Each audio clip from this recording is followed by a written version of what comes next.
بسم اللہ الرحمن الرحیم۔ اللہ کے پیارے محبوب کریم صلی اللہ تعالی علیہ وسلم کا فرمان ہے کہ دعا تقدیر کو بدل دیتی ہے، لہٰذا مومنین کو چاہیے کہ ہر وقت اللہ کی بارگاہ کے اندر دعا مانگتے رہیں۔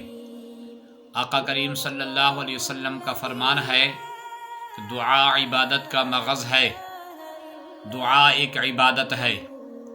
حضور اکرم صلی اللہ تعالی علیہ وسلم کا فرمان ہے کہ 3 لوگوں کی دعا رد نہیں ہوتی: والدین کی دعا، اور روزہ رکھنے والے مومنین کی افطار کے وقت کی ہوئی دعا، اور مظلوم کی دعا رد نہیں ہوتی۔